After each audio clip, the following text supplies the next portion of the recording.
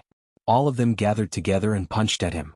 With a muffled sound, a powerful aura came and collided with the sucking force. Jing Tao felt his mouth go numb and a tooth fell out. Jing Tao was shocked. Teeth were one of his weapons. He didn't expect to lose one in just one encounter. He didn't dare to be careless. He opened his mouth and spat out countless tiny water lines, pouring them on these people's heads. Although they were water lines, they were no different from sharp blades. Countless water blades shot out. These people couldn't defend themselves and could only block the blades with their bodies. In the end, they bled dry and fell. Shenri was still in shock. He was about to ask where this thing came from, but he saw the ground shaking in the distance. These strange people appeared. They were taller and fiercer. Shen Yu's experience was different from theirs. The fog in front of them disappeared and a terrifying scene appeared. Some of them were boiling in a big pot with red charcoal at the bottom. Many people lined up to jump into the pot and were cooked until their skin and flesh were split open, screaming incessantly. In the end, they crawled out, their skin and flesh slowly regrew, and they jumped into the pot again, repeating the cycle. Some of them were tied to copper pillars, inch by inch, knife by knife. All of their flesh and bones were cut off, dripping with blood until they became a pile of rotten flesh. When they had suffered enough pain, they would merge back into one person and continue to experience thousands of cuts. Some of them hacked each other until they were badly mutilated and their facial features were dislocated, but they still did not die. Some of them were trapped in a big wooden barrel, hammered by a huge hammer above them until they became a pile of mud, howling incessantly, but they could not break free. Shen Yu turned her head and couldn't bear to look at it. What the hell is this place? Jinghu and Ye's faces were heavy. They couldn't answer this question, but what they saw in front of them was clearly dangerous. Before they could react, a lowly official dressed in a black robe rushed over and pulled them back with a scowl. These low-ranking officials looked ugly. They seemed to have no abilities, but they were very strong. Shen Yu Demon Lord was just one step slower. They grabbed his sleeve and tore it off. His clothes were made of treasures from the South Sea. Even if a nascent soul cultivator attacked him, it wouldn't be damaged at all. What's going on? Ye showed her true form. She sprinkled some yellow powder to stop the low-ranking officials. She said calmly, "Don't worry so much. Kill them first." That's right. A white sharp blade flew out of Jinghu's mouth. It was his natal magic weapon. The two 10th-rank great demons started a massacre. No matter human, demon, or monster, they killed all who stood in front of them. Although the low-ranking officials were very strong, they were no match for the 10th-rank demon cultivators. They were sprinkled by Die's yellow powder and cut into pieces by Jinghu's teeth. This time they poked a hornet's nest. Countless people who were being tortured or captured all raised their heads, stared at them strangely and rushed towards them. Shen Yu Demon Lord didn't have time to express his thoughts. He opened his mouth and showed his Qilin body. How come there are so many? Mo Chenga couldn't care less about keeping her body clean. She had seen many of them, so she didn't feel disgusted anymore. She closed his eyes. The 3-yang real fire sword hovered around his body.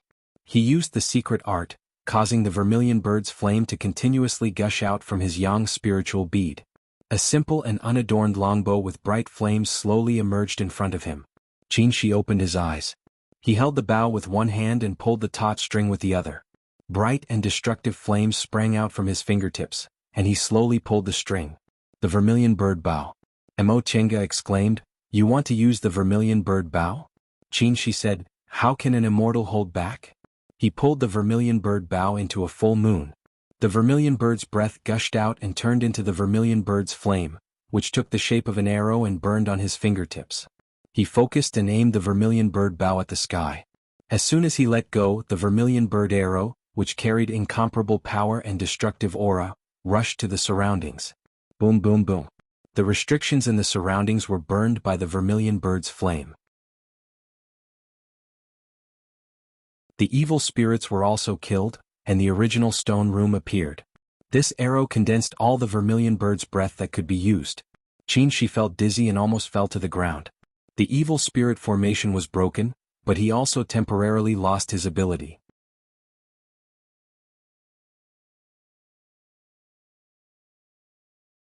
Chapter 608.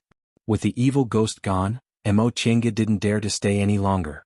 She left the stone room with Qin Shi and returned to the main hall. Qin Shi closed his eyes to adjust his breath while she guarded him. She was alone in the stone room and didn't dare to enter it again. What she saw here was much higher than their realm. Every step she took meant more danger, so little Feng could only wait. Half a day later, the breath of another door fluctuated and several figures fell out. Mo Chenga saw it was Black Moon Monster Master and his two companions. Elder Jing. Black Moon Monster Master's clothes were tattered and his hat was crooked. As soon as he came out, he hurriedly went to help Jinghu, who fell on the ground. Jinghu looked pale and his spiritual aura was scattered all over his body. Obviously he was seriously injured. It's okay. Jinghu waved his hand and sat down cross-legged. Second Prince, please guard me. I'll heal myself. Okay. After Jinghu sat down, Black Moon Monster Master took out several colorful demonic beast cores. Elder Jing, here are some cores. They're good for your injuries. Jinghu glanced at them. These cores were rich in spiritual aura and had no impurities, so he knew they were given by the monarch. He picked up 2 and said, "This is enough. Second Prince, keep the rest in case of emergencies." Black Moon Monster Master put them away obediently. Elder Jing, hurry and heal yourself. Jinghu ignored everything else and started to heal himself. Die's spiritual aura was a bit unstable, but it was only a minor injury. After adjusting her breath, she looked at Mo Chenga and Qin Shi. Fellow Taoist, you also came out? Die was as cold as usual. Qin Shi was still adjusting his breath. Mo Chenga's eyes moved, but she said faintly, "Yes, it's really an immortal's method. We almost died here." Die asked, "What did you encounter?" "We encountered an evil ghost array." She answered briefly, then looked at Die. "What did the 3 fellow Taoists encounter?" "Scenes of many people being tortured." Die said, "They indeed looked like the evil ghosts in the legends. The so-called ghost legend only prevailed in mortal countries. Ordinary beast cultivators didn't know what ghosts were. Die was already very knowledgeable to know the existence of ghosts. Mo Chenga was dumbfounded. Many people being tortured? It was different from theirs. She hurriedly asked, "Can fellow Taoist tell me what you saw?" Dai didn't understand, but there was nothing to hide, so she told him what she had seen. Mo Chenga's expression turned solemn. What Die had told her reminded her of a legend among mortals. Mortals believed that when people died they would become ghosts. Those who were extremely kind would ascend to become immortals, those who were extremely kind would be reincarnated as humans, those who were extremely evil would become animals, and those who were extremely wicked would enter the 18 levels of hell to be punished every day. How was what Die said similar to the rumored 18 levels of hell? Fellow Taoist Mo? Die looked at her in confusion. Mo Chenga heaved a sigh and said, "As I expected, what fellow Taoist saw was indeed hell." Oh! Xianyue Demon Lord exclaimed in surprise. He had traveled in Yunzhong, so he knew more about the legends of ghosts and monsters than Die. After thinking carefully, he nodded in agreement. "What you said makes sense. Legend has it that evil people will enter the 18 levels of hell after death, where they will be skinned, burned, fried, and roasted until all their sins are cleared. Isn't that what we saw?" At the end of his words he turned to Die. Die said, "So the human legend is true." Xianyue Demon Lord asked again, "What exactly did you 2 experience?" Mo Chenga said, "There were a lot of evil spirits. Some were extremely strong and some were strangely shaped. We had to fight for a long time before we could escape." Qin Shi was temporarily exhausted, and she had some minor injuries, but their situation wasn't bad. If they didn't have the vermilion bird bow, they might not have been able to escape. Jinghu and Die were both in the 10th rank, but Jinghu was still seriously injured. Xianyue Demon Lord wanted to ask more, but he saw someone stumbling out of another door. It was Xianyue Demon Lord and Jing Tao. Jing Tao was covered in blood, not much better than Jinghu. Although Xianyue Demon Lord was still in good shape, he looked panicked. Elder Jing, Elder Jing." The Black Sun Demon Lord grabbed Jing Tao and shook him indifferently. Jing Tao was seriously injured, so he couldn't catch his breath after being shaken. Xianyue frowned and said, "Big brother, if you keep shaking him, Elder Jing Tao will really be hopeless." Xianyue was stunned. He immediately let go of Jing Tao and said unhappily, "I know. I don't need you to remind me." Xianyue snorted and turned her head to ignore him. Jing Tao took a deep breath and said to Xianyue, "Eldest Prince doesn't need to worry. I'll be fine after adjusting my breathing." Xianyue Demon Lord said hurriedly, "Okay, quickly adjust your breathing." Jing Tao glanced at Mo Chenga and Die with vigilance. He handed a foot-long bone spur to Xianyue Demon Lord, swallowed the beast core, and closed his eyes to adjust his breathing. Die opened her eyes and showed a mocking smile. She didn't pay attention to him and shifted her gaze to Mo Chenga. Xianyue hesitated for a moment, but when he saw Die's gaze, He suddenly understood and also looked at Mo Tienga. Mo Tienga was stunned for a moment before she realized that Xianyue wanted her to ask about Xianyue Demon Lord's experience. This wasn't a big deal and it was also closely related to her, so she called out, "Eldest Prince." Xianyue Demon Lord was distracted. She asked several times before he came back to his senses and casually saluted her. "Fellow Taoist, what's the matter?" Mo Tienga said, "What did Eldest Prince and the elders encounter in the sect? Why did only the two of you come out?" Xianyue glanced at Xianyue first and then answered, "It was strange inside and Elder Jing was injured, so we came out first." He wasn't a fool. Right now, Die was with Xianyue and it was hard to tell whether Mo Tienga was a friend or foe.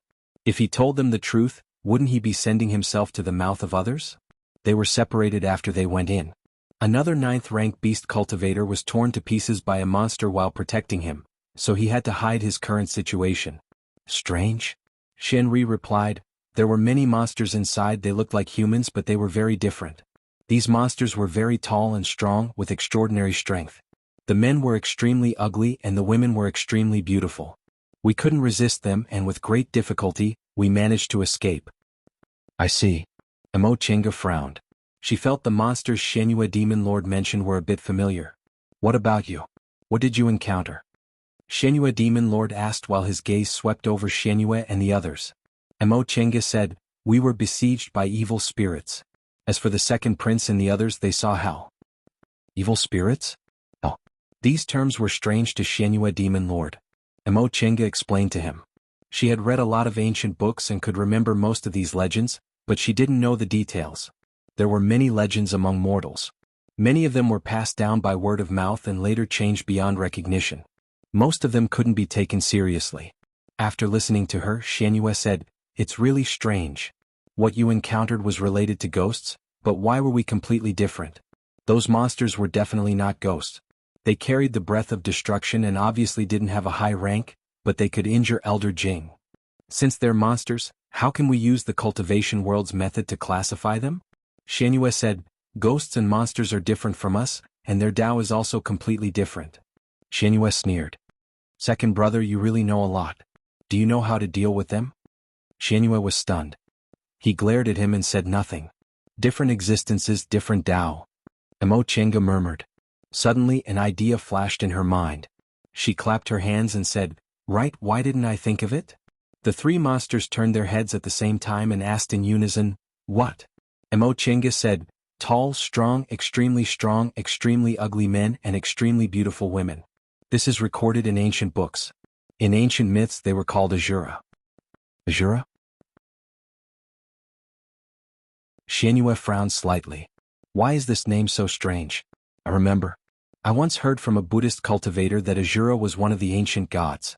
They were strong and aggressive, and they were enemies of the gods." "Yes." Mo Tienga nodded. "Evil ghost, hell and Azura. Put these three together and it's clear at a glance.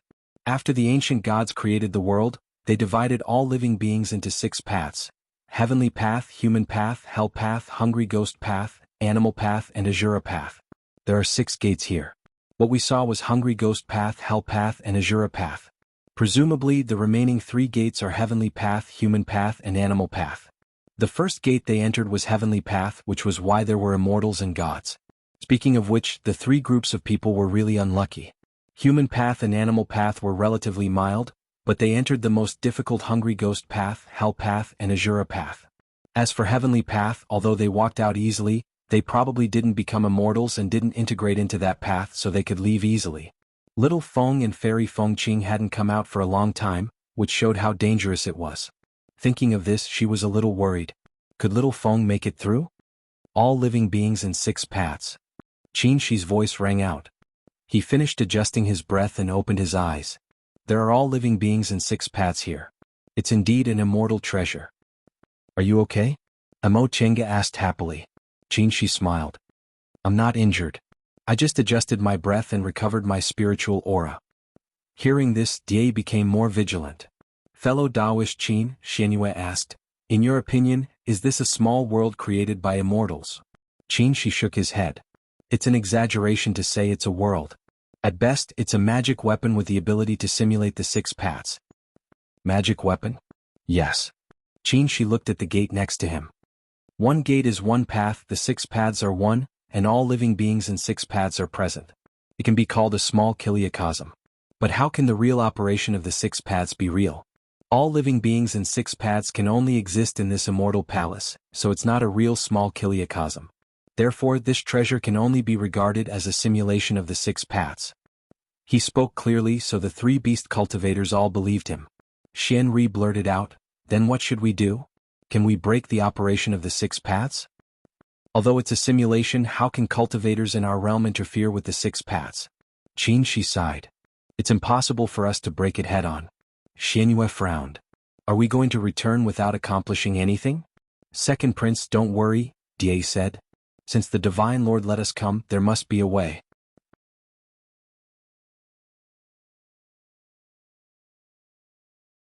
Chapter 609. In the main hall, the 3 parties were helpless. In the Azura Dao sect, Jin Jing was sitting cross-legged with her eyes closed, guarding an Ai Chi who had a solemn expression. Jin Jing's originally delicate and timid face was now as calm as water. There was a faint layer of spiritual light around her, as if there was water flowing. This layer of spiritual light became brighter and brighter, and then it soared until Jin Jing was completely submerged. And Ai Chi was extremely nervous. His skin emitted a black light and turned back into the skin of a loach. He was ready to take action at any time. The spiritual light on Jin Jing's face was extremely bright. There was a soft buzz and she suddenly opened her eyes. At this time Jin Jing's face was cold and solemn. Her eyes were clear and her timid temperament was swept away. "Your Highness." Seeing her open her eyes, and Ai Chi was overjoyed. "Your Highness succeeded?" Jin Jing stood up and her arrogant and careless eyes swept over him. "You really belong to this little girl." The crisp voice had a hint of laziness. Obviously it was not the original Jin Jing. And Ai Chi was stunned. For a moment he was not sure whether Jin Jing had succeeded or not. Jin Jing ignored him. She slowly looked at her hands and clasped them together. "So weak. Fortunately my talent is not bad.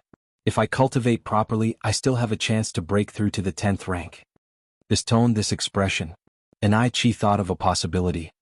He was shocked and stammered, "Senior, you are..." Jin Jing glanced at him and smiled. "What do you think?" It turned out that Jin Jing's smile was timid, but this Jin Jing's smile was filled with outstanding elegance. And Ai Chi trembled with fear when he saw it. He said, "You? How could you?" "Her Highness only used a secret technique. Didn't she tell you what this secret technique is used for?" Jin Jing casually summoned her natal magic weapon, a pair of short swords refined from Qilin horns. The color of the simple and honest sword was completely different from her golden hair and eyes. And Ai Chi said, "Her Highness said that this secret technique can temporarily purify the bloodline." At the end of his sentence, his dark face showed a horrified expression. Jin Jing smiled. She raised her head and squinted her eyes. "You don't have to worry. I am her ancestor after all. I won't harm her." And Ai Chi nodded and bowed. Yes, yes. Although he was worried about Her Highness, he couldn't get angry at the person in front of him, because he knew that as long as she waved her hand, he, a 10th rank great demon who stood at the peak of the human world, would be annihilated. He could only hope that this matter wouldn't bring disaster to Her Highness, or even benefit from it. Jin Jing no longer paid any attention to him. She raised her Qilin short sword and a powerful aura emanated from her body. And Ai Chi, who was at the side, suddenly felt breathless. It really was that person. At this moment he no longer doubted it. "I want to see just what this so-called 6 Dao Palace is." Jin Jing sneered. Her short sword released a ray of light that tore apart the fog in front of her. Jing Hu and Jing Tao were both awake. The 3 sides were confronting each other.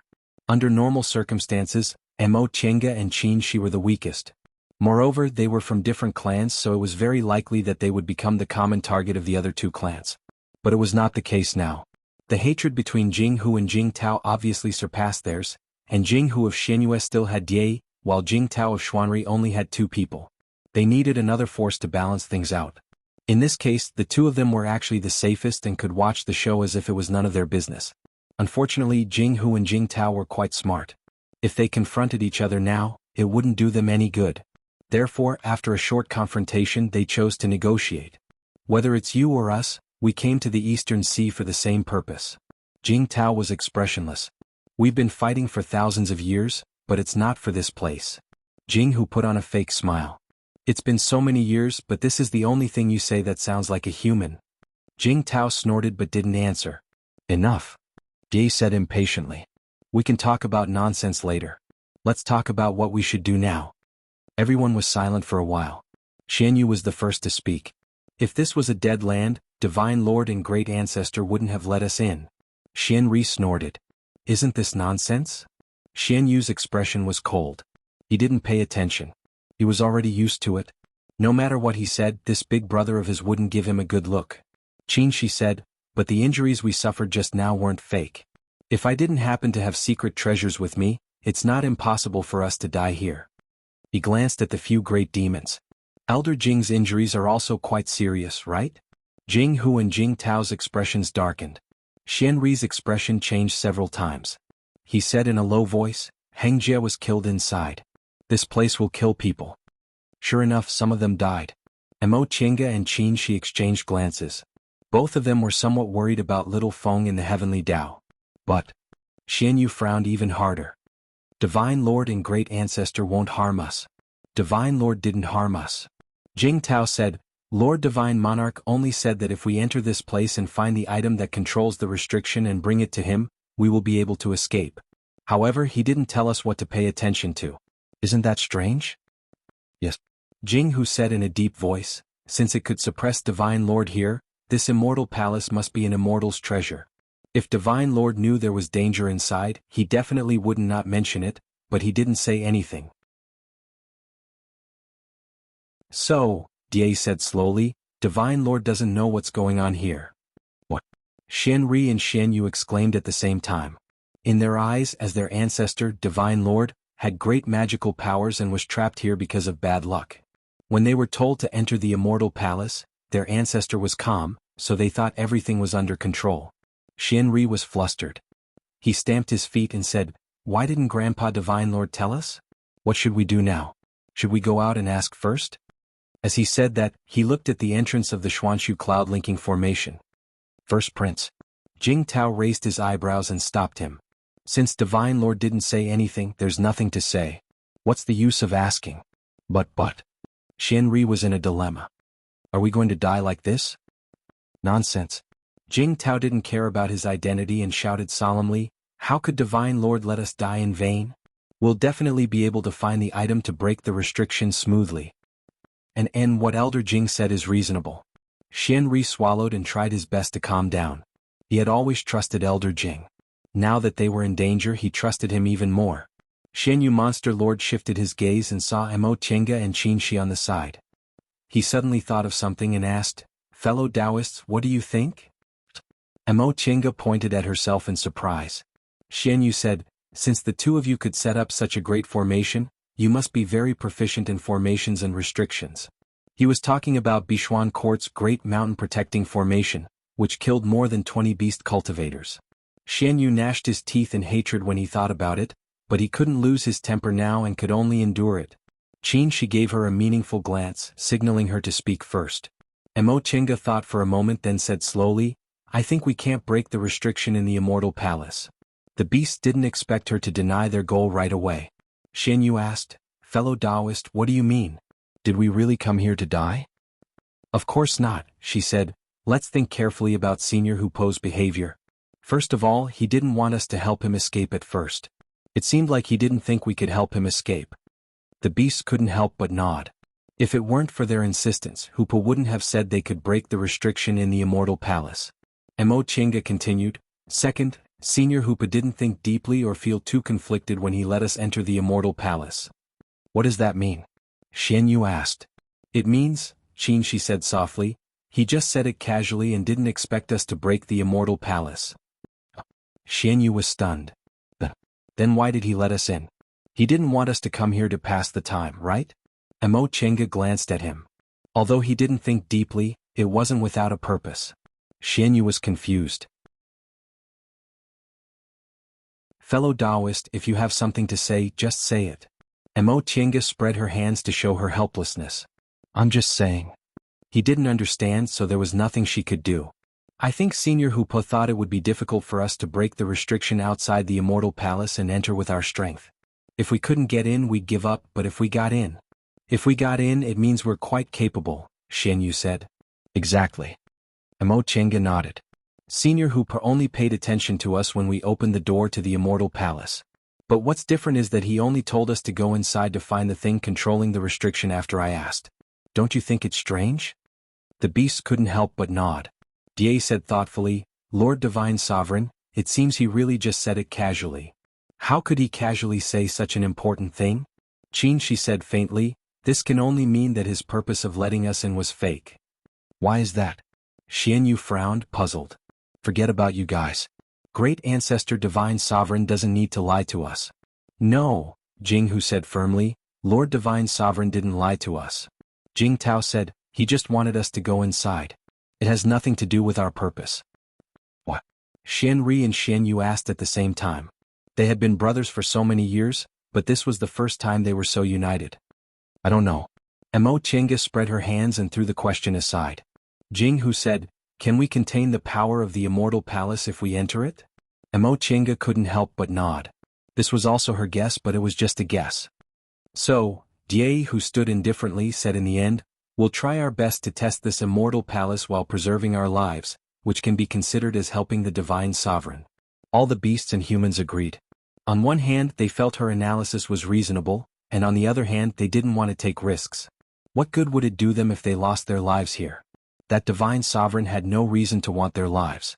With this kind of mood, the three parties were a bit pessimistic. After resting enough, they entered the natural law school under Emo Chenga and Qin Shi's intentional or unintentional guidance.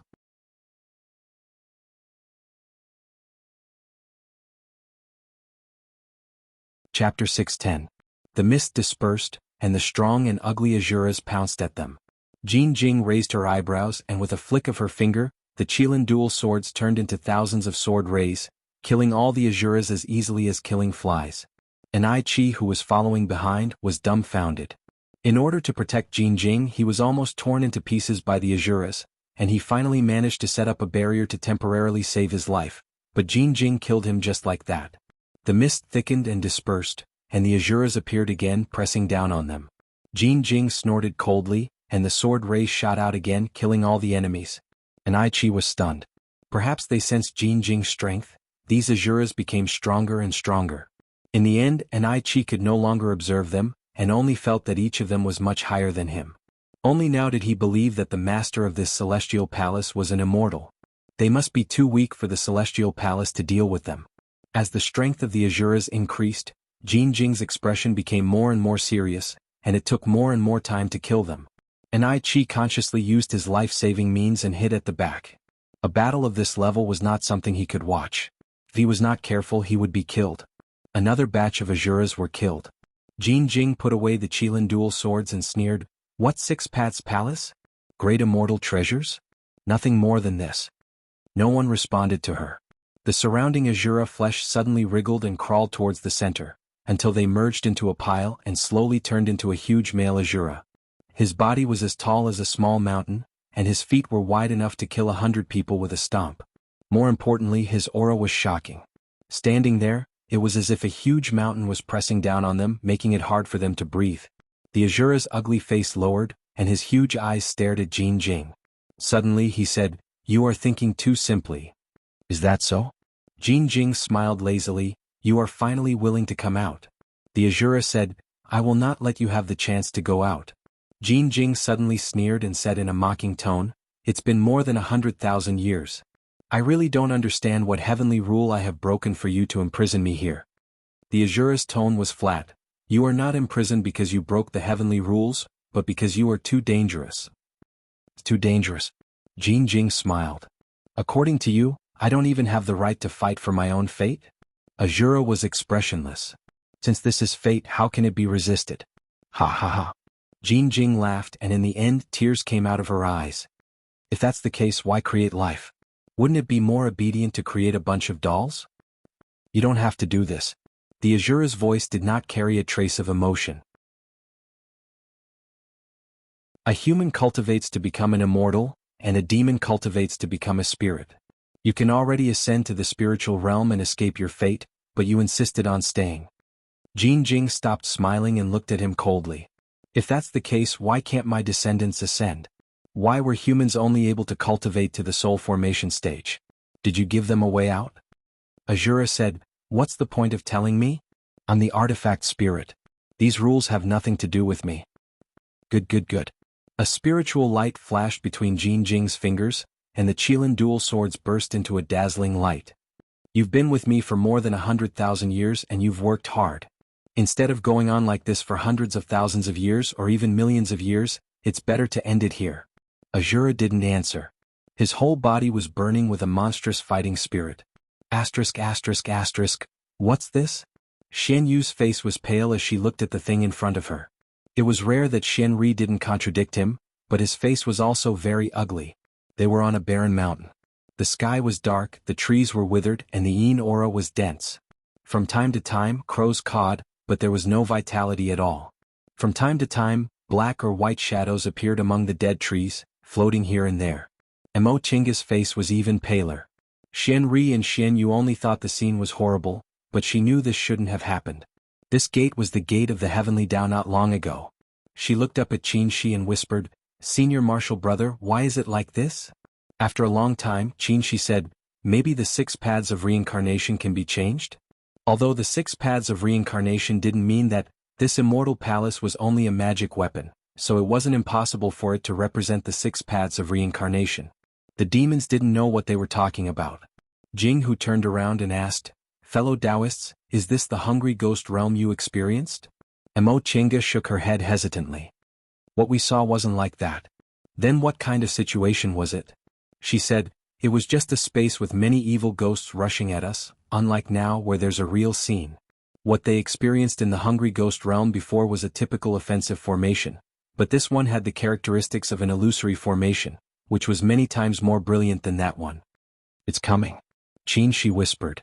A gust of chilly wind blew and everyone shivered. As cultivators, they were already immune to cold and heat, so the aura that made them shiver had a strange coldness that was enough to harm people's lives. "Be careful," Die shouted.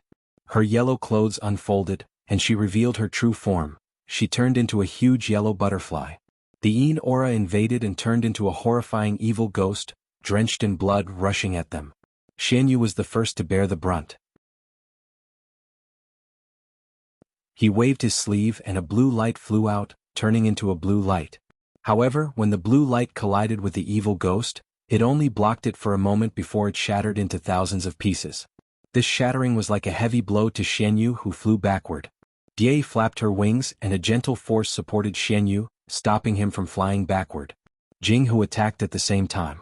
His sharp teeth fell off and turned into sharp thorns, all of which attacked the evil ghost. Jing Hu attacked with all his strength. The evil ghost was finally blocked, but it still didn't disperse. His expression changed several times and he was extremely surprised. He didn't hold back, but he still couldn't destroy this evil ghost. This kind of strength was much stronger than the Hell Realm they entered before. The little ghosts that appeared in the Hell Realm before weren't strong, and they slowly became stronger. Seeing this, Die flapped her wings. Her butterfly shadow danced as if she was dancing, sprinkling layers of yellow powder. As she danced, the surrounding space seemed to be distorted, and this power of distortion quickly extended to the evil ghost. With a crack, the evil ghost seemed to be frozen. It stiffly cracked into several pieces and gradually dissipated in the air. Mo Chinga and Qin Shi were surprised. Mo Chinga and Qin Shi were astonished. Die's move was really powerful. However, this technique was very complicated and difficult to use in actual combat. Once her dance steps were interrupted, she couldn't use it again. Whoa! In the wind, there seemed to be whimpers and the atmosphere became even more strange. If they were mortals, they would definitely think of those strange ghost stories. Among the whimpers there was a rustling sound. Countless ghosts gathered from all over the barren mountain, approaching them step by step. Gradually, the ghost's broken body appeared in their field of vision. Suddenly there was a violent wind around them and Yin aura overflowed. The sword light formed by the Qilin's dual swords hit Azura's body. Azura roared and raised his huge palm to the sky. A thick stick appeared in his hand, and he ruthlessly smashed it down on Jin Jing. Jin Jing closed her eyes, made a hand seal, and recited an ancient and obscure incantation. As she chanted the incantation, a clear light slowly flashed from her body, becoming brighter and brighter. Unexpectedly, it blocked the powerful rod. No matter how much strength Azura exerted, it remained firmly fixed in the air and did not move. The light became brighter and brighter, and a figure slowly appeared from Jing Jing's body. The figure was dressed in white and had an arrogant expression. If it wasn't Hoopa, who else could it be? Jing Jing was real and Hoopa was illusory, but their movements and expressions were exactly the same. Suddenly, the two of them opened their eyes at the same time. A vast and mighty aura surged out. Hoopa's body turned from illusory to real, but Jing Jing's body softened and was about to fall. Hoopa spread out his sleeves and an invisible airflow lifted Jing Jing up. In this airflow, Jing Jing's appearance changed rapidly. The golden color faded and her chest swelled. What replaced it was a young girl in her 20s with black hair and red lips, and a romantic temperament. Your Highness. Hiding in the defensive shield created by Hoopa, an Ai Chi hurriedly took Jing Jing. Perhaps she wasn't Jing Jing. Cough cough. The young girl slowly woke up and saw Hoopa in the air. She opened her eyes wide in surprise. This? Hoopa smiled faintly. Although you are scheming, you have never harbored evil intentions. Seeing that you are also my descendant, I will fulfill your wish. After saying that, he pointed between his eyebrows, and a drop of blood flew out, slowly flying towards Jing Jing. Jing Jing was surprised. Sir God, this? Hoopa ignored her, and the drop of blood instantly entered between her eyebrows. A vast and sacred aura immediately filled her body. Ah! Jing Jing screamed and only felt that her body was torn into pieces by this aura. Your Highness, Your Highness. And Ai Chi was at a loss. Although he was a 10th-rank great demon, his spiritual intelligence wasn't very high. What was happening in front of him was beyond his understanding, so he didn't know what to do. Hoopa was too lazy to explain, so he ignored them and looked up at Azura, who occupied half of the sky. He raised the corner of his mouth, revealing a faint arrogance. Even if you are an immortal's magic weapon, you are still a dead thing. Even if you are a dead thing, you can't run away in these hundreds of thousands of years. Azura's voice was still emotionless. He raised the pillar-like stick in his hand again, shouted, and smashed it down again. This time he didn't just have the strength to break 1,000 kilograms, but also a strength to break 1,000 mountains. In the vast sea of sword light of the three young real fire sword, ferocious ghosts were burned to ashes one after another. The sword light was withdrawn and everyone was surprised. Each of them was more or less in a difficult situation. Just now the ghosts were very strong and they swarmed up, so it was very difficult for them to hold on. They almost thought they were going to die here, but unexpectedly, they suddenly became weak and were easily killed. What's going on? Xian Yu looked at Jing Hu. Elder Jing, is there danger behind us? I don't think so, Qin, she said. There isn't a strong aura around us, so it can't be faked. Yes. Jing Tao nodded slowly. In fact, if it had been a while longer, we wouldn't have been able to hold on. Die said, why do you care so much? Let's break the formation now.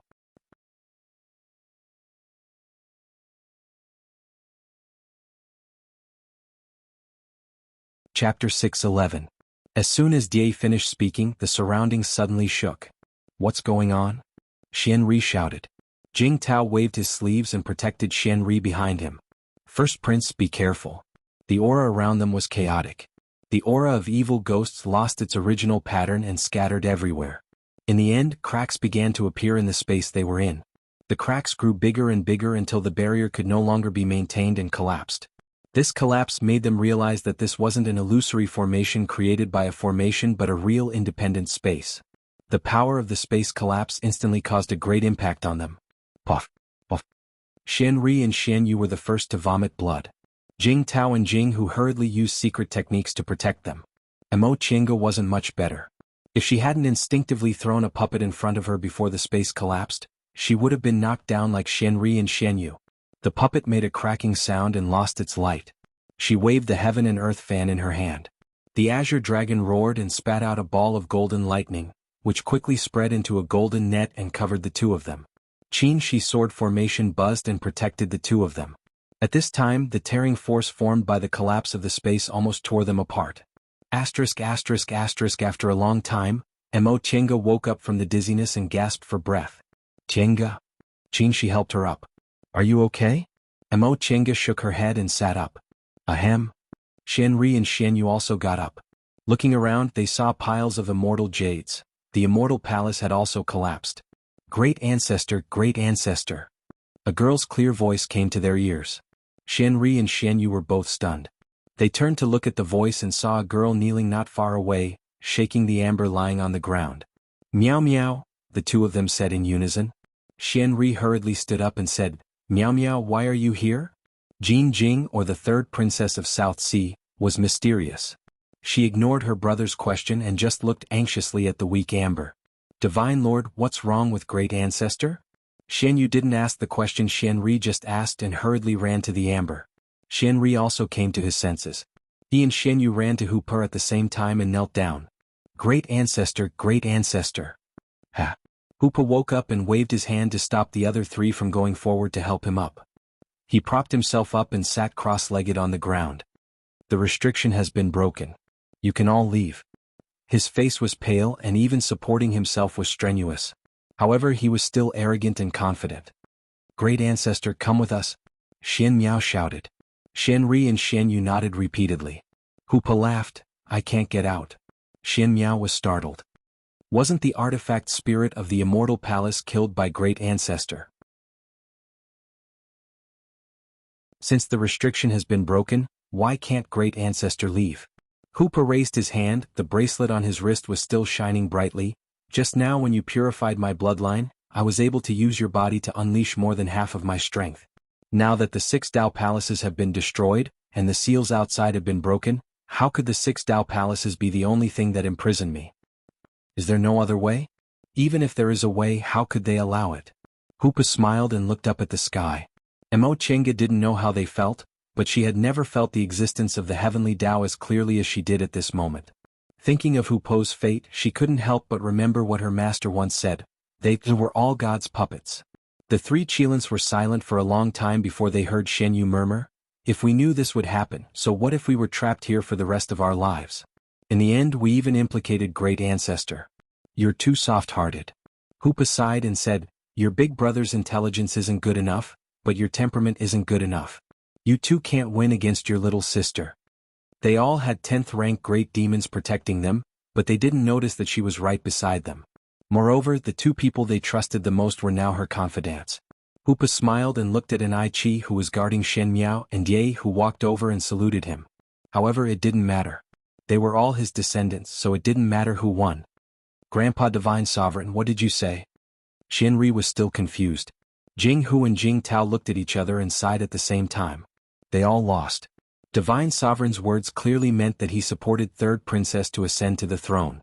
They didn't expect that after fighting for thousands of years, they didn't lose to each other, but to Third Princess who they never expected to lose. Who would have thought that? That Third Princess who always stayed out of trouble, would have such a scheming mind. Forget it.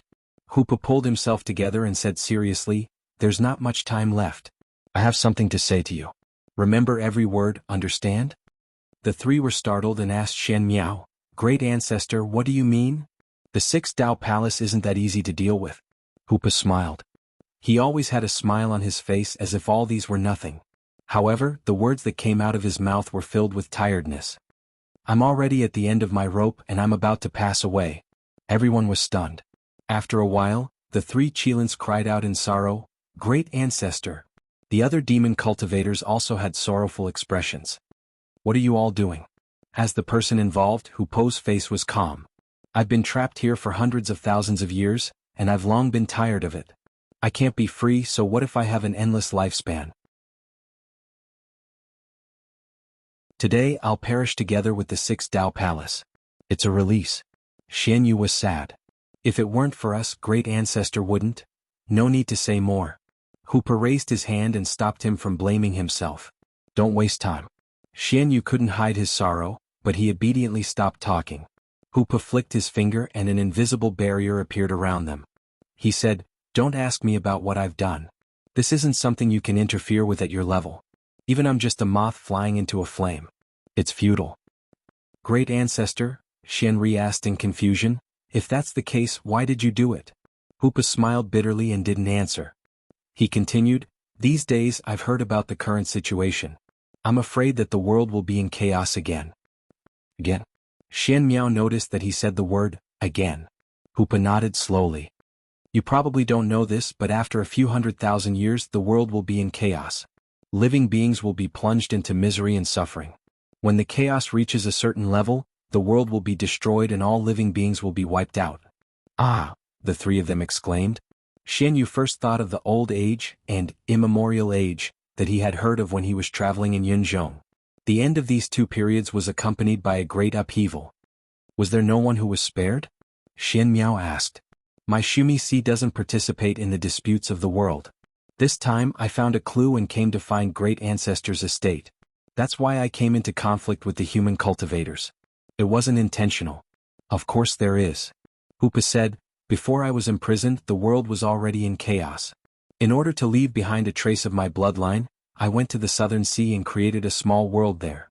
That is your Shumi Si. Oh. Shen Miao exclaimed softly. She didn't expect the Shumi Si to come about like this. Living beings with deep fated opportunities can avoid such a fate. They can survive until the beginning of the next era and reproduce again. Hupa said, this time when you go back, don't leave Shumi Si again unless the world is at peace again. Great ancestor. The three of them were sad. Hupa continued, I understand your current predicament. Previously, I have already modified Shen Miao's body. She is now a real Qilin. Next, I will modify both of your bodies. Remember, when disaster strikes, you must work together and not fight among yourselves. Yes. Shen Ri and Shen Yu lowered their heads and agreed. They had been fighting against each other for so many years. In fact, they were no longer as eager for the throne as they were in the beginning. Most of them didn't want the other party to succeed the throne. Now that Shen Miao was the first to gain the favor of their great ancestor, they didn't feel so unsatisfied. Alright, let's begin. Hupa said faintly and made a hand seal.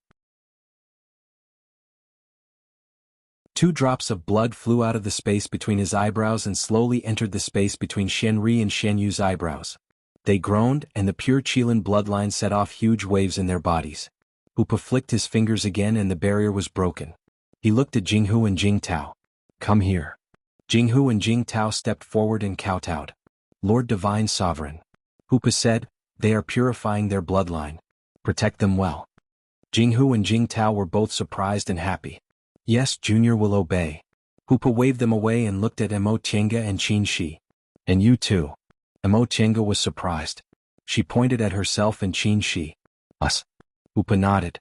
The two of them stepped forward and sat down in front of Hupa at his signal.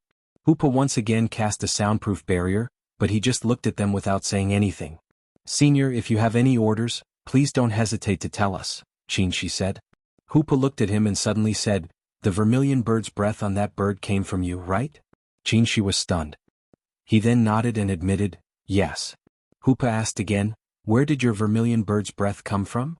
Qin Shi didn't answer immediately. Instead he turned to look at Emo Chenga. His vermilion bird's breath was related to their fated encounters, and at the same time, it was related to the azure dragon's breath, so he had to tell them both. Emo Chenga nodded at him to show that she had no objections. For an existence like Hupa, their fated encounters were nothing. He himself was a divine beast. The divine beast's breath that cultivators in the world yearned for even in their dreams wasn't worth mentioning to him. Qin Shi said, I'll have to start from my wife's experience. He told him about Emo Chenga's journey, how she obtained the Fuxing sword, how he went to Yunzhong, how the two of them entered the immortal palace in the returning ruined sea, how they found the vermilion bird sacrificial temple, and so on. I see. Hupa looked at them and sighed. You were really lucky to be able to find the 5 spirits sacrificial temple. Judging from his tone, he obviously knew about the existence of the 5 spirits sacrificial temple. Emo Chenga hastily asked, Senior knows? Are the 5 spirit sacrificial temples really connected? Hupa said, the sacrificial temples have existed for a very long time. After the ancient era was destroyed, no one knew about them. It wasn't until our world was on the verge of being destroyed that people discovered them. Emo Chenga impatiently asked, then does Senior know about the origin of these sacrificial temples and what kind of secrets they contain? This time Hupa was silent for a long time. It was only when they were about to lose their patience that they heard him say softly, these 5 sacrificial temples hide a huge secret.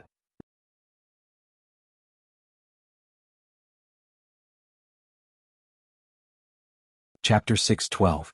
They had long guessed there must be a secret in these 5 temples, but they didn't expect they would confirm the existence of this secret under such circumstances. Emo Chenga suppressed the excitement in her heart. Senior, may I ask what the secret is? Hoopa chuckled and his face became even paler. I don't know. Both of them were dumbfounded. Since he didn't know, how could he say it was a big secret? Was he playing with them? Hoopo's gaze was distant. After a long time he said slowly, do you know why I stayed in the human world? Do you know why I disobeyed my superior's will and was imprisoned? Both of them shook their heads. Hoopa said, it was because of one person. Both of them were dumbfounded. Because of one person?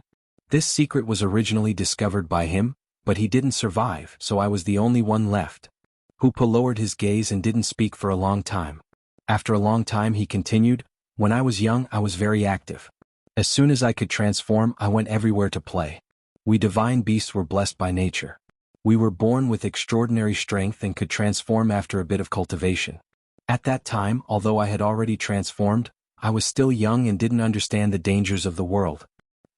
Whether it was Tao cultivators, devil cultivators, or Buddhist cultivators, they all dreamed of subduing a divine beast, and a weak young divine beast like me was their best choice. When I was desperate and was about to be forced into a spiritual beast contract, a child saved me and sent me back to my parents. He smiled. He was the only one who didn't have any intentions of subduing me. Many years later he became a great cultivator at the peak of the human world, but he still didn't want to subdue me. We were always best friends. As long as we said a word, we would go through fire and water for each other. Mo Chinga was fascinated by his story. Seeing that he stopped, she couldn't help but ask, what happened next? What happened to this senior? Hoopa smiled bitterly and said, later the human world was in chaos. Evil thoughts grew in people's hearts and they went on expeditions for their own interests. There was almost no pure land in the world. He saw this and was very worried. If this continued, the human world would become hell and the whole world would collapse. He searched everywhere for a solution until one day he came to me and told me that he might have discovered a huge secret. And then? Mo Chinga asked impatiently. Hoopa said, at that time, I didn't have the slightest bit of interest in the affairs of humans. We divine beasts, when our cultivation reaches a certain level, will ascend and we don't belong to the human world.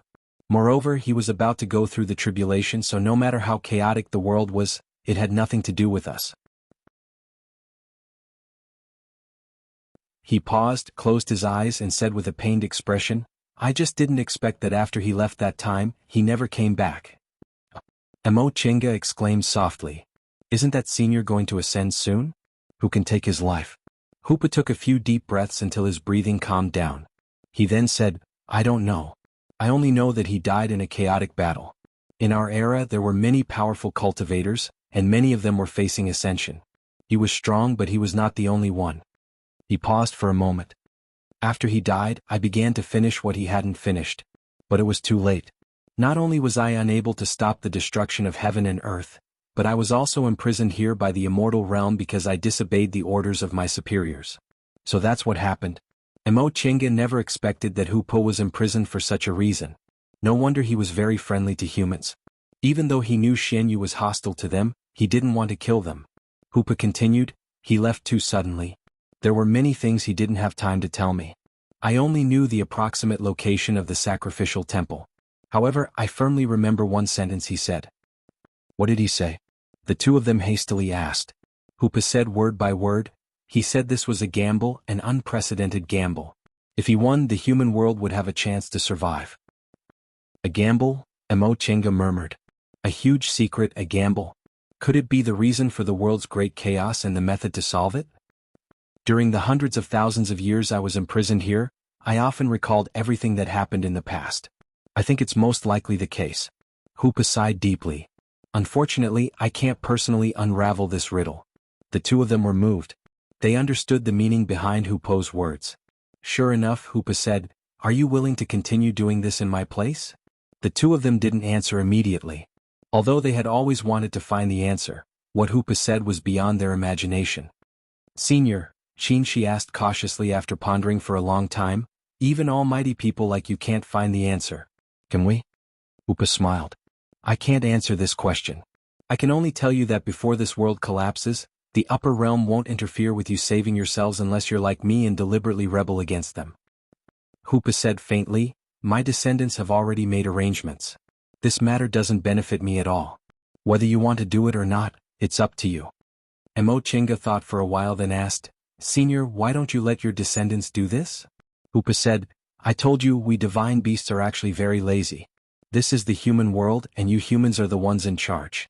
We don't need to take the lead.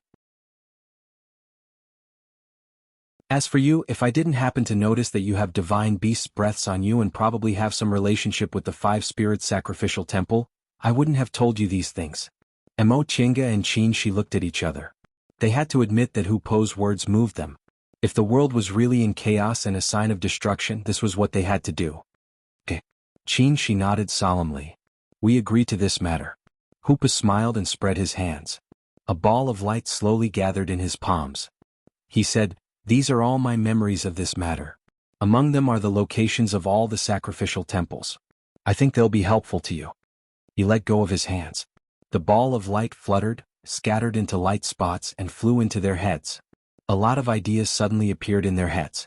Some of them even had special incantations and mental cultivation techniques that were extremely brilliant and far superior to similar incantations in the world. They were delighted and sincerely thanked Hoopa. Thank you for your gift, Senior. Hoopa waved his hand. I can only do what I can. You still have to rely on yourselves. He flicked his fingers to remove the soundproof barrier and said to Xian Miao, Girl, come here. Mo Chinga and Qin Shi bowed again then retreated to give Xian Miao their place. Xian Ri and Xian Yu were still unconscious. It was unknown how long it would take to purify their bloodlines. Great Ancestor. Xian Miao respectfully knelt in front of Hoopa. There's something I need to tell you. Please tell me, Great Ancestor. Hoopa looked up at Mo Chinga and Qin Shi and said, Those two promised to do something for me, so don't make things difficult for them. If possible, try to help them. Yes. Xian Miao didn't hesitate. Hoopa looked at her and sighed deeply. After a long time he said, One of your two brothers is too childish and lacks intelligence, while the other has intelligence but no desire for power. Neither of them is an ideal monarch. As for you, whether it's intelligence or scheming, you're not bad. I'm afraid the future of Shumi Si will be handed over to you. Xian Miao said, I'm indebted to Great Ancestor. I'm confident that Shumi Si will safely pass this crisis. Hoopa didn't smile. He stared at her without blinking. Are you sure? What you've encountered is one of the few disasters since the beginning of the world. Although there's Shumi Si, it's not necessarily foolproof. Under his gaze, Xian Miao didn't flinch at all. She said firmly, Xian Miao understands and I'm sure I'll do my best. Good. Hoopa smiled. Since that's the case, I can go with peace of mind. Xian Miao knew this was unavoidable, so she kowtowed and said with a sad expression, Great Ancestor. With a smile on his face, Hoopo's gaze swept over her, Xian Ri and Xian Yu, Jing Hu and Jing Tao, and I Chi and Ye Mo Chenga and Qin Shi. His gaze was still moving, but his elegant figure in white slowly faded until it disappeared without a trace. In mid-air, a silver ring fell to the ground with a crisp sound. Without a target to imprison, it had completed its mission and quickly dimmed down. Seeing Xian Miao pick up the silver ring, everyone had mixed feelings. When they entered the immortal palace and saw Hoopa for the first time, he was so handsome and elegant. Unexpectedly, after only half a month, he ended up like this. In the silence, Xian Ri and Xian Yu woke up and moaned. At this moment, strange power surged in their bodies and their strength increased a lot. As long as they could digest this power, they could break through to the 9th rank. Xian Ri sat up and looked at them in confusion. What's wrong with you guys? Big brother. Xian Miao took a deep breath, controlled her emotions and said softly, Great Ancestor left. Xian Ri was stunned.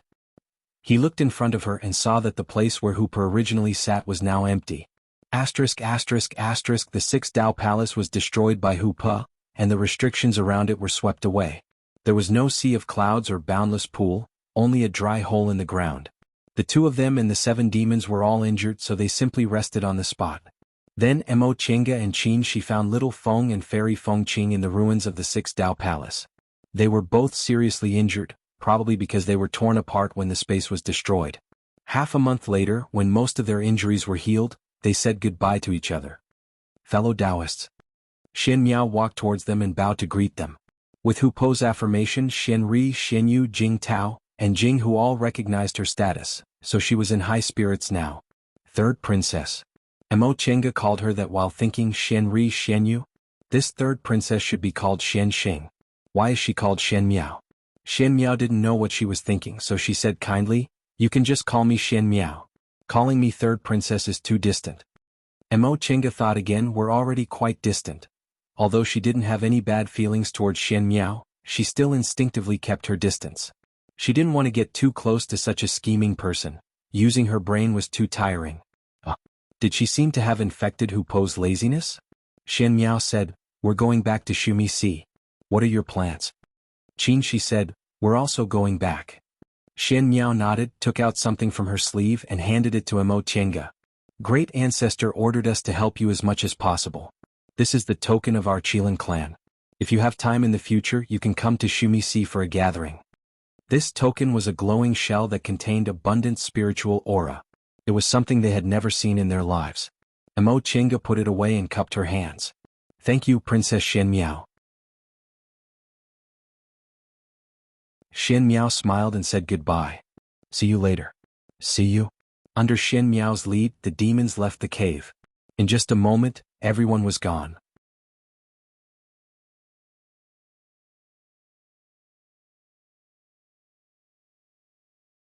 Chapter 6:13. Let's go. Qin Shi said. Okay. Mo Chinga turned around and looked at Fairy Fengqing. Fellow Taoist Fengqing, what about you? Do you want to leave with us? Fairy Fengqing's face was pale. After a moment of silence, she nodded. Okay. The three of them packed up, took out their flying magic weapons and left the island. Mo Chinga had already put little Feng into the virtual sky world. Considering they were all injured, the three of them didn't fly fast. After flying for half a day, they found an island to rest. Several days later, they sensed many beast cultivators flying in the distance. Some were high level and some were low. Presumably, Xian Miao and the others took away all the beast cultivators who attacked Bishuan Court. According to Hu Po, these beast cultivators would return to Shumi Si and wouldn't easily enter the world to avoid the disaster of the human world, so they naturally wouldn't come to the Eastern Sea again. As she thought about it, Mo Chinga suddenly laughed. What are you laughing at? Qin Shi glanced at her and asked casually. She said, I'm laughing at us for being too lucky. When we went to Fengsha City in the far west, we accidentally found the storehouse. When we came to the Eastern Sea, we accidentally solved the problem. Now, the beast cultivators have left the Eastern Sea and are no longer enemies with the Celestial Pole. Don't you think we've made a great contribution? Of course. Qin Shi smiled. This is much more difficult than guarding the Eastern Sea and preventing the beast cultivators from invading. It saves the Immortal Alliance a lot of manpower and resources. Will there be a lot of rewards? Seeing her expectant look, Qin Shi smiled and stroked her head. Probably. Mo Chinga said, then let's go back and enter closed-door meditation after receiving the rewards, okay? We've been running around since we formed our nascent souls, so it's time to enter closed-door meditation. He thought for a moment. The Immortal Alliance will probably approve of our great contribution. That's good. I've been feeling a lot these days. If I can enter closed-door meditation for 30 to 50 years, I should be able to advance to the middle stage, she said confidently. Qin Shi smiled. Many nascent soul cultivators are stuck in the early stage their whole lives. Are you that confident? Of course. Don't you know who I am? Mo Chinga looked proud. And we're only one phoenix crown grass away to concoct the extreme pure golden pill. If we can concoct the pill, we'll have more confidence in advancing to the middle stage. That's not difficult. Let's return to the Immortal Alliance and hand in the mission. That's the request for the reward. All right. The two of them talked for a while before Mo Chinga called out to Fairy Fengqing. Fellow Taoist Fengqing, let's rest here for the night, okay? Fengqing had been adjusting her qi circulation with her eyes closed. She didn't even open her eyes at this time. She only responded slowly. Okay. Right after she finished speaking, Mo Chinga took out the 10,000 miles lone boat from her robe and pulled Qin Shi's hand inside. Only then did Fairy Fengqing open her eyes and raise her head. Under the setting sun, there was only her lonely figure on the island. The next day, Mo Chinga and Fairy Fengqing didn't leave the small boat until the sun was high up in the sky. On this day, after flying for half a day when it was almost dusk, he found a small island to rest on. Fortunately, there were many islands here. Otherwise, how could they rest so casually? This time they didn't even ask for permission. They casually greeted Fairy Fengqing and entered the boat again. The moon rose and the sun set. With the sound of the waves, Fairy Fengqing sat silently in the darkness with her eyes open. After a long time, she turned her head to look at the small boat parked on the beach. Magic weapons were naturally soundproof, but she seemed to hear that frivolous and lively voice. She sat silently for a long time. When the moon was in the middle of the sky, she finally stood up and walked to the side of the boat. When the red lotus appeared in her hand, it caused slight spiritual aura fluctuations in the surroundings. Fairy Fengqing looked hesitant, but in the end she finally clenched her teeth and pointed at the red lotus. Countless petals flew out and formed a complicated pattern around the small boat. Then she touched the space between her eyebrows, forcing a drop of blood essence to drip on the red lotus. Buzz. With a clear sound, the red lotus shone brilliantly. There seemed to be an invisible pulling force, causing all the petals on the ground to fly up and dance around the small boat in a strange rhythm. Fairy Fengqing didn't feel too satisfied, so she forced another drop of blood essence to melt into the red lotus. The red lotus shone even brighter, and the petals also danced even more crazily. Fairy Fengqing put her hands together, put her index finger together, and pointed at the space between her eyebrows. Then she shouted in a low voice, "Break!" An indescribable force firmly encircled the small boat, squeezing it hard. Chi, a somewhat ear-piercing sound rang out. The top of the small boat was slowly elongated, and the bottom protruded inconceivably like an olive. The material of the 10,000-li canoe was black iron heart wood, which was extremely tough and hard to be invaded by spells. But she actually pulled it into this shape, which showed how terrifying the red lotus magic weapon in her hand was. Fairy Fengqing was a bit dissatisfied. If her red lotus hadn't been seriously damaged when the Six Paths Palace broke the restriction, it would have long crushed the boat into powder. How could this be so troublesome? It was said that Qin Shoujing was extremely quick-witted, but it was nothing more than this. Thinking of this, Fairy Fengqing paused for a moment, and her mind immediately became alert. Not good. She immediately abandoned the small boat, stepped on the red lotus and was about to fly away. Fellow Taoist Fengqing, where are you going in such a hurry? A person in fluttering white clothes stood in her way, holding a fan and looking at her with a smile on the corner of her mouth. Who else could it be but Emo Tienga? Fairy Fengqing was shocked. Her red lotus shone and petals swirled in the air, attacking her. Emo Tienga turned her right hand, and the heaven and earth fan opened. She waved it at the petals and a net of golden lightning fell down. The petals disappeared without a trace. Fairy Fengqing was shocked. She only knew that Emo Tienga hadn't formed her nascent soul for long, so her realm wasn't stable, and her methods naturally couldn't compare to an experienced nascent soul cultivator like her. She didn't know that Emo Tienga had the heavenly tribulation thunder in her hands, and ordinary early-stage cultivators were no match for her. She didn't have much time to think. She pulled out a black cloak full of devil aura and quickly put it on. As soon as the cloak was put on, Fairy Fengqing's breath changed as if she became another person. Sure enough, you have a backup plan, Emo Tienga said. An umbrella painted with pink lotuses and green leaves appeared in her hand, and she slowly opened it. Under the cloak, Fairy Fengqing's eyes were gloomy. Did you deliberately lure me? Holding the umbrella in one hand and the fan in the other, Emo Tienga smiled warmly. Fellow Taoist, what are you talking about? We didn't say a word of falsehood. How could you say we lured you? Fairy Fengqing's eyes flickered. How could she not understand? The two of them deliberately mentioned the reward in front of her, talked about advancing to the middle stage, deliberately treated her coldly, and were affectionate in front of her. All of this was to arouse her killing intent. Qin Shi appeared behind her and said faintly, Fairy, I'd like to ask you something. If we didn't help you, how could you have escaped and how could you be standing here? Fairy Fengqing snorted coldly. Under the cover of devil aura, her originally beautiful face became gloomy and terrifying. What? Do you still think I'm indebted to you? Her face twisted. You followed me, waiting for an opportunity to snatch my treasure, and for that reason, you sent your spiritual beast to test me. When we arrived at the Six Paths Palace, you deliberately injured me while breaking the restriction and robbed that senior divine emperor of fated chances that belonged to me. Do you think I should be grateful to you for all these? Qin Shi looked indifferent. Fated chances? What kind of fated chances do you think there are?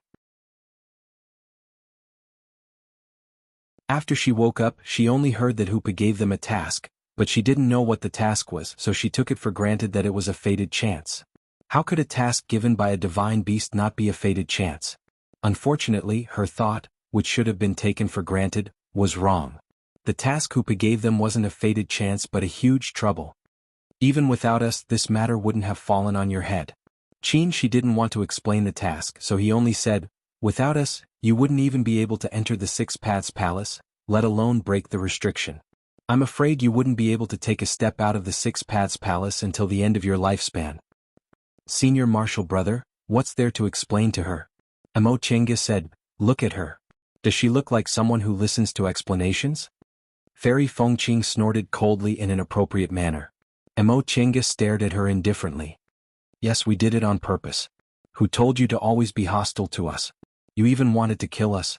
If we let you go back to Kunwu, wouldn't we be creating an enemy for no reason?" At that moment, her eyes were also filled with murderous intent. "We gave you a chance. If you obediently followed us back to Kunwu, we would have let you go. Unfortunately. Should I thank you for the chance?" Fairy Fengqing let out a strange laugh. Right now she was already controlled by anger. "If you want to kill me, just kill me. Why do you have to be so hypocritical?" She sighed. A dazzling sword light slowly flew out of his sleeve. At the same time, Amo Chenga also raised her heaven and earth fan. Just as they were about to attack each other, the cloak on Fairy Fengqing's body flashed, and the black aura suddenly exploded. Boom. With a loud explosion, flesh and blood flew everywhere. A shadow dashed out at an unimaginably fast speed. Even though she used her trump card and temporarily recovered her strength, Fairy Fengqing wasn't arrogant enough to think she could escape safely. The only way was to explode her body and escape with her nascent soul. After she used the devil transformation, the power of her body's explosion was much greater than usual. With the force of this explosion, she believed her nascent soul could safely escape back to the sect. At that time, raging flames with the aura of burning everything came head-on. The nascent soul's small face showed a horrified expression before it was drowned by the flames. After swallowing the burning nascent soul, Little Feng shook its body and changed back to its human form, showing a disdainful expression. "Stupid. Of course we have to kill people. I've been guarding against you for a long time." It flew back with a smile. Madam, Little Feng didn't let you down." Amo Chenga also closed the lotus umbrella with a smile and dusted off her sleeves. "You're really stupid. How can we make a move when we're back in Kunwu?" "Of course we'll solve the problem on the way." As soon as they left the Immortal Palace, they discussed how to get rid of the hidden danger, Fairy Fengqing, so they sent Little Feng back to the virtual sky world as soon as possible so it could heal quickly and follow them to wait for an opportunity. As for why they didn't directly kill Fairy Fengqing but deliberately lured her to attack them, it was because they wanted to be in the right and explain things to Tiandao sect. They had long suspected that Fairy Fengqing lost control of her emotions so easily, not only because she didn't cultivate her mental state, but also because she cultivated some kind of cultivation technique that affected her mental state. Sure enough, the method she used in the end was obviously a devil technique. It was precisely because she cultivated a devil technique that she became easily angered and couldn't control herself that she attacked them out of jealousy. Normal nascent soul cultivators wouldn't act so rashly even if they didn't cultivate their mental state. After all, there were two of them and one of them was a middle-stage cultivator. She put the cloak that was still intact after the explosion into his Chengkuan ring and said, "Let's go. We still have to think of a way to fool Lu Dingyuan when we get back."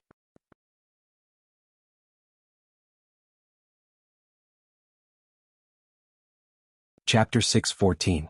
Inside Tiandao sect's offering spirit hall, an aura-refining youngster was dozing off when he suddenly heard a light, pew-pew sound. He immediately woke up with a start. He rubbed his eyes and was about to go back to sleep, but when he looked up, he saw that one of the natal lamps in the front row had been extinguished. He looked at the position of the lamp and saw that there was no more light inside. He was scared out of his wits and was at a loss for what to do. Eventually he ran out of the hall. Marshal Uncle, it's bad." The foundation building steward of Offering Spirit Hall was facing Yu Xiaozhu.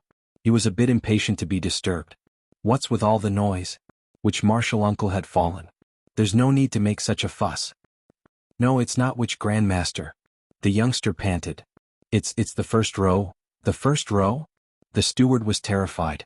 He promptly stood up and rushed into the hall. About a quarter of an hour later, Lu Dequan, who stayed behind to guard the sect, received the news that Fairy Fengqing died. Several days later, Lu Dingyuan in Kuanzhong City received the news. Bichuan Court's transporting formation had been destroyed. Now there was no sign of human habitation in Linhai town, only ruins were left. Amo Chenga stood above Linhai town and sighed. A small town disappeared just like that. Qinshi's tone was much colder. This is only the beginning. If the world is really in chaos. Mo Chenga was silent.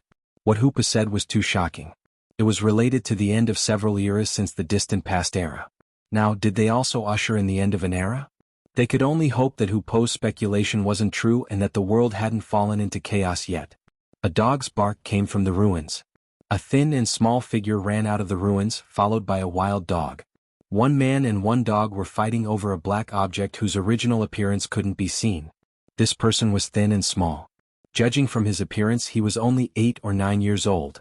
Facing the wild dog, which was almost as tall as him, he wasn't afraid at all. He used both his hands and feet, looking extremely fierce. There's someone else. Mo Chenga was astonished. This child was obviously immortal and didn't have any spiritual aura on his body. It really wasn't easy for him to live until now. The wild dog swiped down with its paw, tearing off a piece of flesh from the child's leg. However, the child did not make a sound. He ferociously rushed forward and bit down on the wild dog's neck. Even though he was injured by the dog's paw, he did not let go. The wild dog's neck was bitten open and fresh blood flowed into its throat. The child became even more ferocious. It wasn't until the wild dog's blood ran out and it gradually lost its strength that the ferocious glint in his eyes slowly weakened. When the wild dog died, he sat on the ground and gasped for breath. But after a while, he forced himself to stand up and drag the dog's body to the edge of the water to wash away the blood. After checking it vigilantly, he returned to his nest step by step. This could really only be considered a nest. In the ruins of Waterfront City, he had built a nest with straw and bricks. After entering the kennel, he looked at the dog's corpse hungrily and wolfed down the black thing. Then he dug out some weeds from the straw, chewed them up, and applied them to the wound. Just as he finished doing this and got up to hide the dog's corpse, the sound of someone stepping on the straw came from outside. He immediately dropped the dog's corpse, picked up a brick on the ground and hid next to the cave. A shadow appeared at the entrance of the cave. Without looking, he lifted the brick and hit it hard. Ah! In the next moment he cried out in pain. His hand holding the brick was caught. That person smiled and something gently knocked his head. Little guy, you're so ruthless. Someone's here. The child widened his eyes in shock. He suddenly raised his head and looked at the smiling young woman holding a fan in front of him. The thing that knocked his head just now was that colorful fan. Fairy? Fairy. As soon as he regained his freedom, the child knelt down and kowtowed desperately. Fairy, please save me. Fairy, please save me. Get up first, Mo Chenga said. The child was excited for a while before he finally stood up. Mo Chenga looked him up and down. He was dark and thin. She couldn't see his appearance, but his eyes were full of vitality. His whole body was drenched in blood, and some of his wounds had even begun to fester. She wrinkled her brows and asked, "Does it hurt?" The child was stunned. Thinking about how he often snatched food from the mouth of wild dogs these days, his eyes were filled with tears. He was struggling to survive all the time, so he didn't have time to think about this kind of question. Now that someone asked him so gently, he couldn't control his tears. It hurts. He sobbed and wiped away the tears that fell from his eyes. Mo Chenga sighed and gently waved her hand. A cloud of water vapor wrapped him up. The child only felt very comfortable. When he woke up, he didn't feel any pain at all. He looked down and saw that there were no wounds on his body. There wasn't even a scar. He was so happy that he promptly knelt down and kowtowed. Thank you, Fairy. Thank you, Fairy. Get up. She swung her sleeves and lifted him up. Answer a few questions for me. The child nodded while sobbing. Fairy, please ask. Why are you here alone? Where are your parents and relatives? The child said, Fairy, I have no parents and relatives for a long time. I'm an orphan. This answer wasn't surprising. Judging from the way this child fought with wild wolves for food, he definitely wasn't raised by a happy family. Mo Chenga continued to ask, Why are you alone here? Where are the other mortals? Are they all dead? The child said, Since those sea monsters suddenly appeared, a lot of people died. Later, I heard that immortals came to the west of the mountain, so those sea monsters didn't continue to hurt people. Those who were still alive all went to the immortals through their connections. I am young and I'm also a little beggar. They didn't call me, so I didn't have time. I see. Mo Chenga sighed. Are there other people? Don't tell me you're the only one left?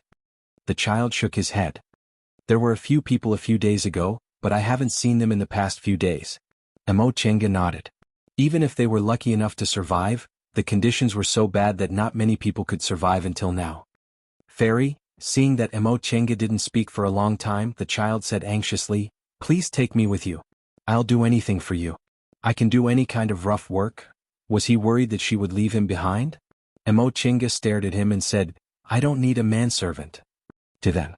Before he could finish, he heard her say, "You have dual spiritual roots of wood and fire, and you have a firm will. You're a very good seedling for cultivation. Let me ask you, are you willing to go back to Shenqing school with me to seek immortality?" The child opened his mouth and stared at her blankly. Mo Chenga smiled. "What? You don't want to?" The child seemed to wake up from a dream. He knelt down and kowtowed desperately. "Thank you, Fairy. Thank you, Fairy. Oh no, thank you, Master. Thank you, Master." "Wait," Mo Chenga said, "I'm just taking you to the school. Whether we're fated to be master and disciple depends on the future." "Oh," the child answered blankly. "What's your name?" Mo Chenga had always liked obedient children. "My name is Xiaoyang." "Okay. Xiaoyang, come with me." "Yes, Fairy." She led the child out of the ruins. She was already waiting in front. "How was it? Is there anyone else?" she asked. She shook his head with a sigh. "No." Mo Chenga went to look for the child, so he flew around the surrounding area. Unfortunately, there were no other survivors. "Then let's go." Mo Chenga didn't feel conflicted. Finding one was already good enough. She nodded and summoned his flying cloud. Fairy Fengqing destroyed the 10,000-li canoe so they could only rely on themselves now. Alas, nascent soul cultivators should have the air of nascent soul cultivators. Without a portable immortal's cave magic weapon, they'd be too embarrassed to go out. Master had a cloud carriage and a gazebo, Fairy Fengqing had a thatched hut, and the only thing they had was a 10,000-li canoe. They could barely use it to show off, but now they had nothing else. They rushed to Quanzhong City travel-worn. Seeing that the sky above Quanzhong City was full of all kinds of magnificent flying boats and flying cars, Mo Chenga said enviously, "When are we going to buy a flying boat from the sect? It'll definitely be very impressive when we go out." She cast a glance at her with a smile. "As a nascent soul Lord Taoist, you can mobilize the flying boat at will. Why do we need to buy one?" Mo Chenga said, "The sect's flying boat is always different from our own." She shook his head and said, "On the surface, you look the same as those sect cultivators who started as elite disciples, but on the inside you're completely different. You can do what you can for the sect, but you can't trust it wholeheartedly." Mo Chenga was dumbfounded. "Does he mean I have some reservations in my heart?" She landed on the platform under the guidance of the welcoming cultivators. Someone came to greet them. Martial Uncle Shoujing, Martial Uncle Qingwei. The two of them saw that it was Han Qingyu. "Qingyu." She showed a rare smile. "How have you been?" "Thank you for your concern, Martial Uncle Shoujing. Master, Grandmaster, and the others are all doing well," Han Qingyu answered with a smile. Mo Chenga wanted to call her senior martial sister Han out of habit, but she felt it was inappropriate, so she smiled at her as a greeting. "Martial uncles, since you've returned safely, you should quickly go see Grandmaster. Grandmaster didn't say anything when you lost contact with him these days, but he was actually quite worried." "All right. Go do what you need to do." She was about to leave, but he suddenly remembered something and pointed at Xiaoyang who was hiding behind Mo Chenga. "We saved this child in the Eastern Sea. His spiritual roots are quite good, so I'll leave him to you for the time being." Han Qingyu carefully looked at Xiaoyang then nodded with a smile. "Rest assured, Martial Uncle." After Qin Shi and Mo Chenga left, Han Qingyu reached out to hold his hand, but Xiaoyang looked vigilant and kept his hand behind his back. Han Qingyu smiled then lowered her body and asked, "Little brother, what's your name?" Xiaoyang stared at her vigilantly for a while before answering. "Xiaoyang." "Xiaoyang? Don't you have a surname?" Han Qingyu was puzzled. Xiaoyang turned his head and watched their backs as they left. He said, My surname is Mo. Eh?" Han Qingyu was surprised. Xiaoyang turned back and said seriously, "Can I say my surname is Mo?" Han Qingyu looked at his serious expression and said gently, "Of course you can. What surname do you want? You can decide." Xiaoyang finally showed a small smile. His eyes once again followed their backs. "Elder sister, you call them martial uncles. Are they very powerful?" "Of course. They're the grand supreme elders of Shenqing School, the best cultivators in the world. Ah. Xiaoyang said in a daze, then can I become their disciple? Seeing his serious expression, Han Qingyu stroked his head and said with a smile, then you have to work hard.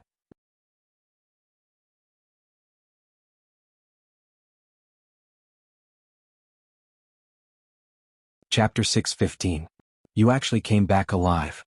Lord Daoist Jinghe said, but his tone was gratified. Lord Daoist Jinyang looked at them and said with a smile. After Fengning came back, she said you were surrounded by demonic cultivators. Junior Marshal Brother Jinghe and I were a little worried. Fortunately you came back safely. Qin Shi answered, Senior Marshal Brother Jinyang, thank you for your concern. Although we had some surprises on this trip, we weren't in any danger. Lord Daoist Jinyang smiled. From the looks of it, not only were you not in danger but you also gained a lot, right? Qin Shi smiled. We didn't get anything but we brought back a piece of news. He told them about his experience in the Eastern Sea, about the 6 Dao palaces and Hu Po's origins, and the shocking news Hu Po told him. After listening to him, Lord Daoist Jinghe and Lord Daoist Jinyang weren't shocked at all. Master, Senior Marshal Brother Jinyang, aren't you surprised? Mo Chenga asked. Lord Daoist Jinghe smiled and looked at her. Girl, did you forget what I told you about the distant past and the Middle Ages? Mo Chenga was stunned. She recalled that her deepest impression of the distant past and the Middle Ages came from her master's explanation. Lord Daoist Jinghe continued, we old guys have long felt that the end of the distant past and the Middle Ages was very strange. Now that you said that, we understood. Lord Daoist Jinyang nodded. Yes. However, when you said there was a divine beast suppressed in the human world, it still scared us. Unfortunately, this senior has passed away, otherwise we would have gone to ask for advice. Mo Chenga said, I didn't talk about the sacrificial temple in detail before. To tell you the truth, my several fated chances are more or less related to the sacrificial temple. Even my natal magic weapon has a deep relationship with the Azure Dragon.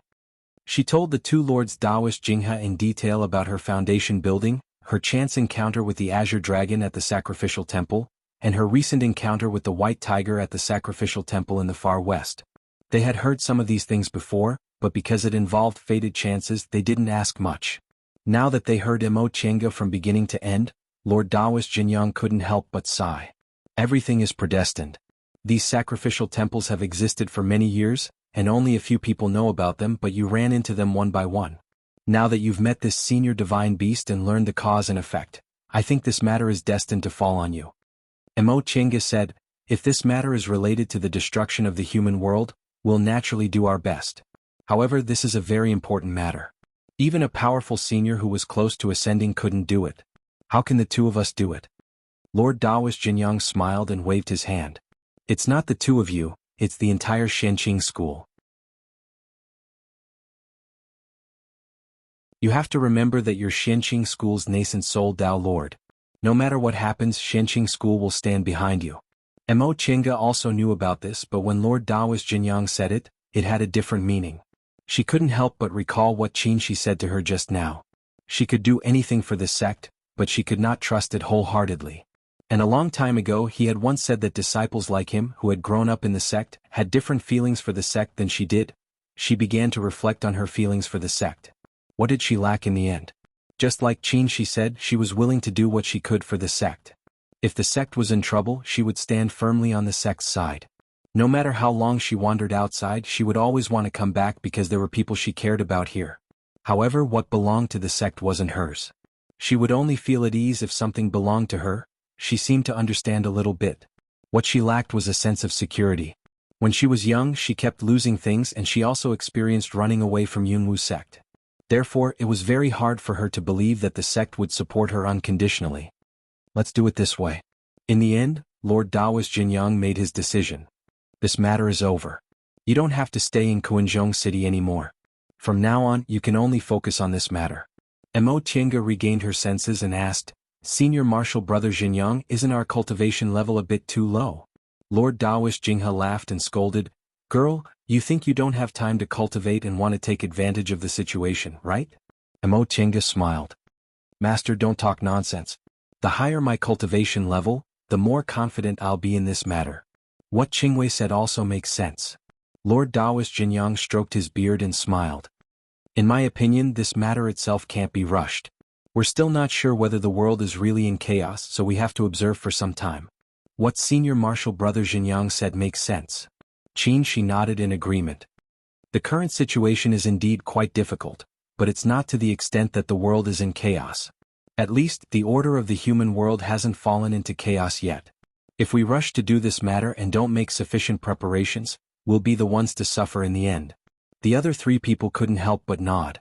Indeed, the speculation about the world being in chaos came from Hupo's mouth, but Hupo had never seen this world with his own eyes. After a moment of contemplation, Lord Taoist Xinjiang said, "Let's not talk about this matter for the time being so as to avoid disturbing people's hearts." The three people nodded in agreement. Lord Taoist Xinjiang continued, "Shoujing and Qingwei should return to the mountain and concentrate on cultivating.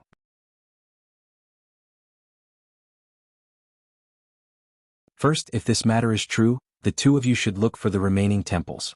Second, the higher your cultivation levels, the greater your chances of survival. If there comes a day when Xianqing school is forced to get involved, we won't lose our Taoist teachings." Mo Tiange was shocked.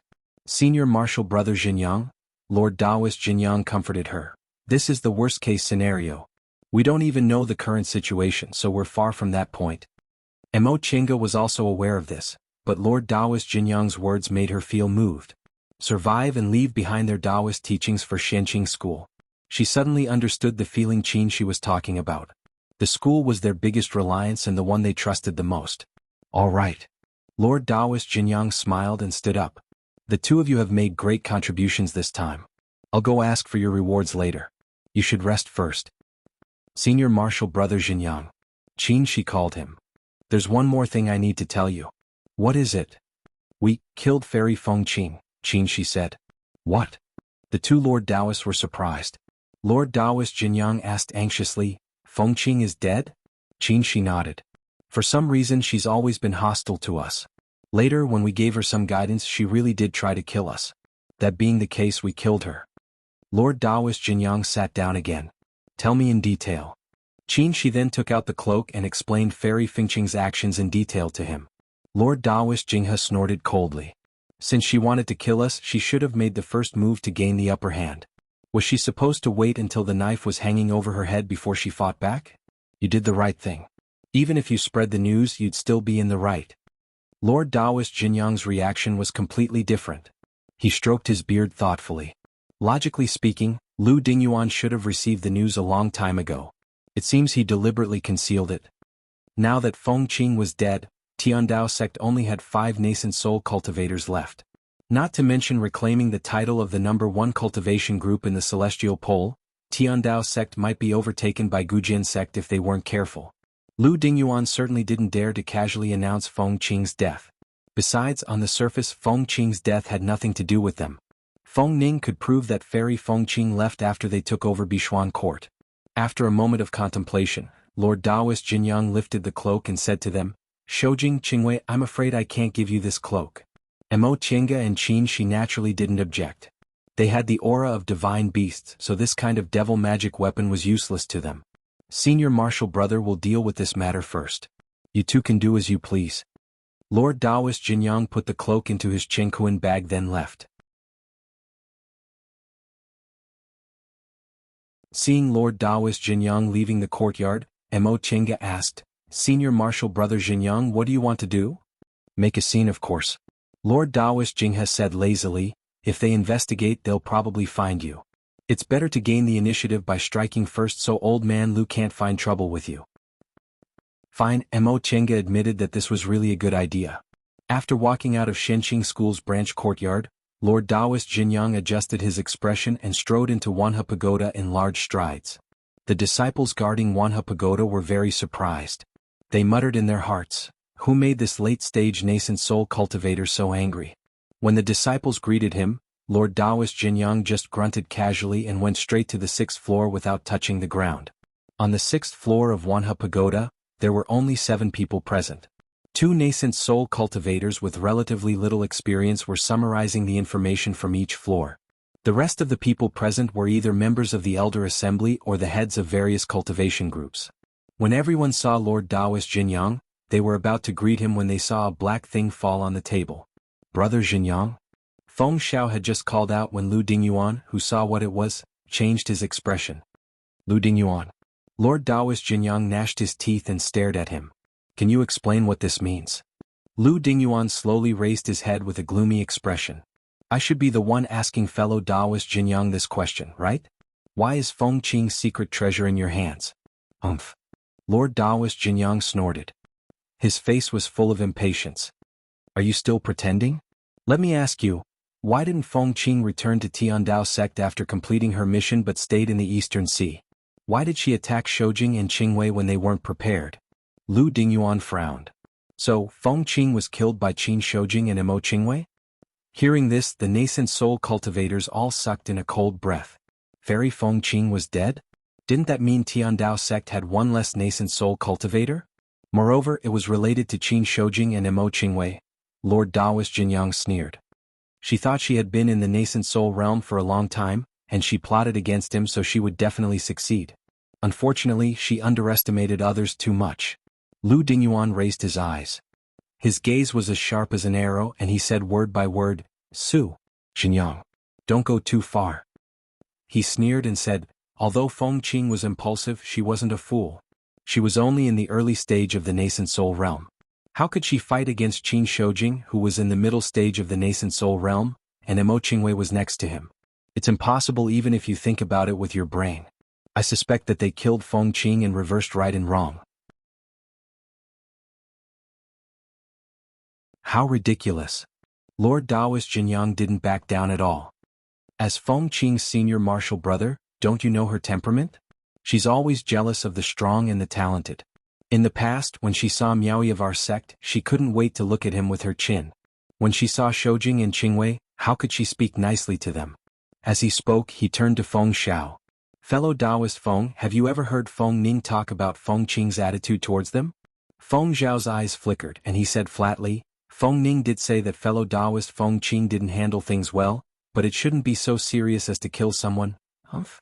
Fellow Daoist Jinyang continued to sneer at Lu Dingyuan. It's impossible under normal circumstances, but it's hard to say when it comes to Feng Qing. He pointed at the cloak on the table. Her state of mind has long been distorted by cultivating demonic techniques. You're tuning in to the Han Li's Wuxia Adventures YouTube channel. We're so grateful for your support and don't forget to subscribe to join us on this incredible journey through captivating stories. Your generosity through donations truly makes a world of difference, as it's the primary source of revenue that allows me to expand and enhance this channel for you. Thank you from the bottom of my heart for being a part of this adventure.